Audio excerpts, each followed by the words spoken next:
কম বেশি সবাই তো স্মার্টফোন ব্যবহার করি। আর এই স্মার্টফোনে যদি আমরা একটি সেটিংস না করি তাহলে আমাদের ফোন যে কোনো সময় হ্যাক হয়ে যেতে পারে। তো এই হ্যাক থেকে আপনারা কিভাবে রক্ষা পাবেন, এবং আমরা বিভিন্ন লিঙ্কে ক্লিক করে থাকি। এই লিঙ্কগুলোর মধ্যে কিছু থার্ড পার্টি লিঙ্ক আছে যেগুলোতে আমরা যদি ক্লিক করি তাহলে আমাদের ফোন যে কোনো সময় হ্যাক হয়ে যেতে পারে। এই হ্যাক থেকে কিভাবে রক্ষা পাবেন সম্পূর্ণ ভিডিওতে দেখে দেওয়ার চেষ্টা করব। সবাই মনোযোগ দিয়ে আজকের ভিডিওটা ওয়াচ করতে থাকেন, ফুল ওয়াচ করবেন। আর কিভাবে আপনাদের ফোনটা নিয়ন্ত্রণে রাখবেন এটা আপনাদেরকে দেখে দেওয়ার চেষ্টা করবো ইনশাআল্লাহ। আমি চলে আসলাম আমার মোবাইল স্ক্রিনে। আমার মোবাইল স্ক্রিনটা সবাই ফলো রাখবেন এবং আপনারা চলে যাবেন আপনাদের ক্রোম ব্রাউজারে।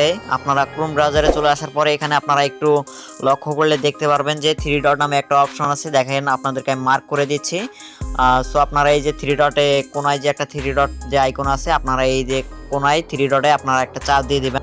সো এভরিওয়ান দেখেন 3 ডটে ক্লিক করার পরে আপনাদের মাঝে ইন্টারফেস শো করবে। আপনারা এই যে সেটিংস যে আইকন আছে, আপনারা এই যে জাস্ট দেখেন এই সেটিংসে আপনারা একটা ক্লিক করে দেবেন। সো আমি এই সেটিংসে ক্লিক করে দিচ্ছি। এই সেটিংসে ক্লিক করার পরে আপনাদের মাঝে এরকম ইন্টারফেস শো করবে। আপনারা যদি একটু নিচে স্ক্রল করেন তাহলে আপনারা এখানে দেখতে পারবেন যে প্রাইভেট অ্যান্ড সিকিউরিটি আমি মার্ক করে দিচ্ছি। আপনারা ভালো করে দেখেন প্রাইভেট অ্যান্ড সিকিউরিটি, আপনারা এই অপশনটা ক্লিক করবেন।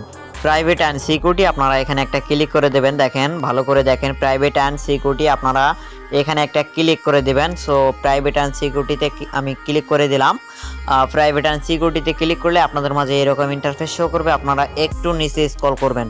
যদি আপনারা এখানে একটু নিচে স্ক্রল করেন তাহলে আপনারা এখানে দেখতে পারবেন যে সেভ ব্রাউজিং। এই দেখেন ভালো করে দেখেন সিকিউরিটির এখানে লেখা থাকবে যে সেভ ব্রাউজিং। দেখেন সিকিউরিটি নিচে লেখা আছে সেভ ব্রাউজিং। এখানে আপনারা একটা, তো যদি আপনারা এটা অন করে দেন তাহলে আপনারা যে বিভিন্ন লিঙ্কে থার্ড পার্টি লিঙ্কে যে আপনারা ক্লিক করেন, ওই লিঙ্কে যদি আপনারা ক্লিক করেন তাহলে যদি ওই লিঙ্কে যদি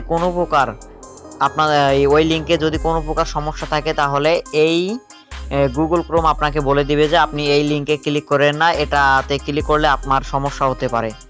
তো এটা আপনাকে গুগল ক্রোম আগেই সাবধান করে দেবে। সো আপনারা এই সেটিংসটা অন করে রাখলে আপনাদের নিরাপদ থাকবে ফোনটা একটু। আর সবাই ভালো থাকবেন, সুস্থ থাকবেন। আল্লাহ হাফেজ।